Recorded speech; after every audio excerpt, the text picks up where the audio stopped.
Welcome to this video. If you guys don't watch my normal stuff, you will see that this is just another ordinary review. But for whoever normally does watch my videos, sorry if this is a weird topic, talking about a camera instead of like, I don't know, my usual stuff like video games or life or, well, if you've seen my channel, you know what I normally talk about, which is not this, but I wanted to do this, and you know, in order to keep my daily uploads up, might as well talk about things I'm interested in. So yeah, welcome to this camera review. So this camera right here, it's a Canon Rebel T6, not a T6i, just a regular T6, basically like the cheaper model, but it works, you know? Definitely if you want to take pictures. Picture quality, I already took a couple of pictures already, so I'll just display them on the screen right here or something. But the camera quality, well, I mean, like for a camera that I got for $250 off of like other websites and stuff, it's an awesome deal. So I highly recommend it if you want pictures, or if you're planning on buying this as a video camera. I don't recommend doing that unless you're confident after this test footage that you still want to do it. So I'm turning on the camera. This is how the interface looks like.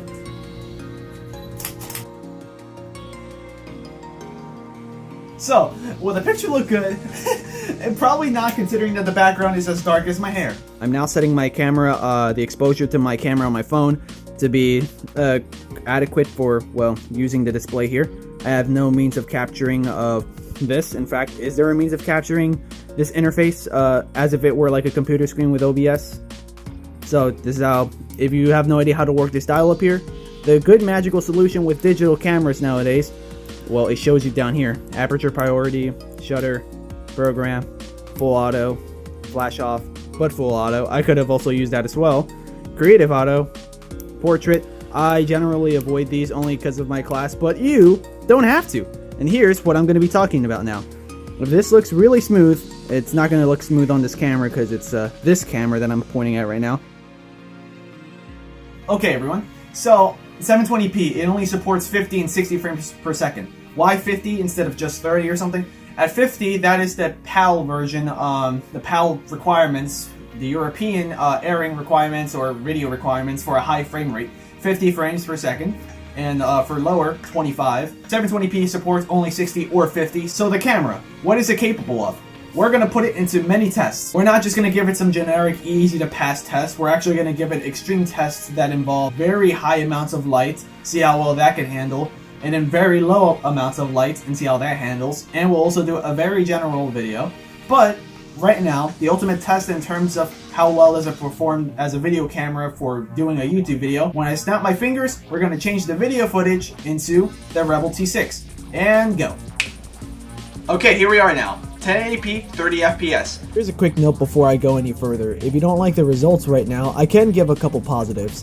The blacks on the Rebel T6 are a lot richer, and I feel like the colors seem more realistic in my opinion than it does captured with my phone. Everything looks flatter, not enough contrast. The main disadvantage that I see with the camera rather than my phone is that the camera seems to have everything noisier than my phone. So if you're looking for crisp detail on the video footage, you're not going to find that with even 1080p 30 FPS or perhaps even lower frames per second. On the side of the audio, my voice, when I had my camera on, it was compressed and everything. I did audio editing so I would sound more clear, more clean than it would be if I just plain out used the original audio from my phone. So in fact, what I will do is I will show the scene right before I snap my fingers once again, but this time with no audio editing other than volume, but no compression, nothing. You'll be the judge of the sound. I personally prefer my phone's microphone than the camera's microphone. Now that I showed you that, how about we listen to the audio from the T6 if I give it compression and editing? When I snap my fingers, we're going to change the video footage into the Rebel T6. And go. Okay, here we are now. 1080p, 30 FPS. Alright, so that sounds better. Pretty workable in my opinion. If you want to be a YouTuber or are a YouTuber, but you don't have enough money to do editing software or anything right off the bat with audio, then this might not be the camera for you. I would recommend looking into camcorders instead. Those are cameras that are specialized for video recording instead of picture taking. That's the maximum that this camera allows. Doesn't let 60 frames while 1080p. Doesn't let 4K, doesn't let 8K, because, well, this camera was built with pictures in mind first, video later. So, how are we going to compare the colors? Because I've seen in a YouTube video, some YouTube videos, where cameras tend to freak out when they see the color blue or the color red, it's very variable. I noticed in videos where cameras, like any more professional cameras like these or higher up or lower, they would tend to freak out with seeing certain colors like red, green, blue. Probably not green, but mostly red and blue. I've seen the cameras freak out at when they look up to the sky or look at a red shirts or pretty much anything red or blue, either or both. So we're gonna put the camera to the test with a couple of videos. So first test will be color. Alright, so here I am in video mode of this camera. Auto exposure, auto everything, autofocus. So let's give the autofocus a try here. That's the flaw about this camera a bit, is that it doesn't autofocus. It can't autofocus at all once you finished setting it up to record. This is really just a test to see how this camera reacts to the colors red and blue. Right now, this actually appears quite purple. Like I'm telling you guys, everything is set to auto on this thing. When it's blurred, here's the exact same test again, this time with the camera no longer in autofocus. This is me manually messing with the camera settings. Tell me how you think about just the quality of the sound of me messing around with this. Aha, there it is. There's that color freak out. Even on the LCD I can see that.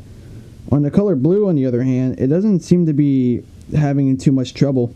Film grain, or more like digital noise, but that's about it. So if you're looking for videos and you're going to be capturing these types of scenes where everything just constantly changes, you might not enjoy that. Here's the exact same test this time. Here, I'm going to ignore the autofocus feature. So far everything looks just fine. Here's how I believe it's a lot more noticeable, these flaws, now that we're in 720p 60. Probably because the camera has to do twice as much work to get one frame completed, despite it being in a lower resolution. And that's I think that's about it for colors. Now the second test. It's gonna be low light. Okay everyone, this is how the video looks in rather low lighting.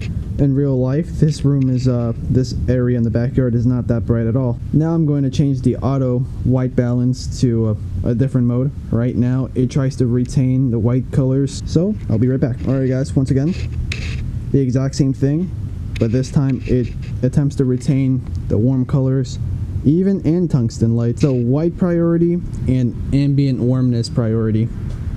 This is how it is with the auto white balance. Okay. Now, I'm going to actually focus into dark lighting.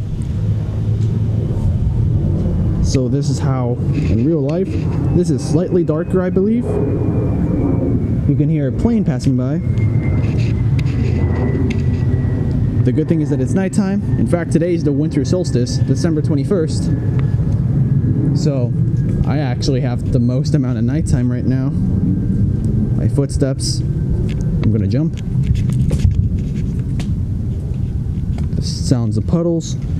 I bet you can't even pick up anything, much less if you're watching this on your phone with less than half brightness, I believe. On mobile phones, they're sensitive to darkness and they believe that they're not displaying anything at all. So I learned this the hard way. I used to watch Minecraft videos growing up, and yeah, if you're ever in a cave system in Minecraft, you can't really see a thing unless you finally put a torch down. Alright, unfortunately, I don't remember what exactly the path I took while walking. The white balance, automatic, same setting. But I do remember generally, I went this way, and hey, there's a plane just like last time. So yeah, this is how the camera performs under 60 frames per second. I'm pretty sure no one's really interested in getting this for standard quality video. But if you are, it's probably a lot easier to capture everything since the camera gets to work less, considering that it's only going for lower resolutions. So if by any chance you're interested in solely standard resolution, there you go. It should perform slightly better than even this. And by the way, I think that this camera performs worse under 720p 60, but thankfully for general purpose videos, that won't be much of a worry. And of course, an easy way to make your video look better, don't zoom in all the way. Less light comes in. In fact, apologies for that. I didn't even factor that in. That's one of the first things they teach you in photography class. See how much cleaner everything looks when I remain zoomed out as much as possible. Here's the sliding. Zoom in, everything's darker. Zoom out, everything's slightly brighter. Not by much, but it's helpful in very dark lighting situations. For the third and final test, intense lighting conditions, perhaps involving the camera looking at flashlights directly. See if this focuses on the light bulbs inside. It should. In fact, it is. It takes a while, but it's actually doing it. Also, apologies if you can really hear the sounds of me messing around with the lens and it's really annoying to you or something. I'm doing this automatically on my own. Not automatically, I'm doing this manually on my own. Sorry, I'm used to saying that. Alright, that's enough of that. Now to 720p 60. So believe it or not, but I actually believe that this camera doesn't do that bad in low lighting. It's still worse than I wish that the optimal camera would be at this price, but it's understandable since I got this for half of the retail price. Right now there's a random, I think that's my shadow actually. No, it's not. There's a random shadow being picked up by this camera, and I believe it's a water drop. Alright, regardless of what's going on, let's just focus on the money here. Look at that. There's a random white dark line here that I have no idea why it's there. Possibly because of the shutter speed. See, it's slowly swiping up. Alright, and that's about it for low lighting. Alright guys, I would like to just say thank you for watching. I just realized the day of the original recording, which was yesterday, I didn't film an outro with my camera, with the Rebel T6, nothing. So enjoy this audio. Bye guys.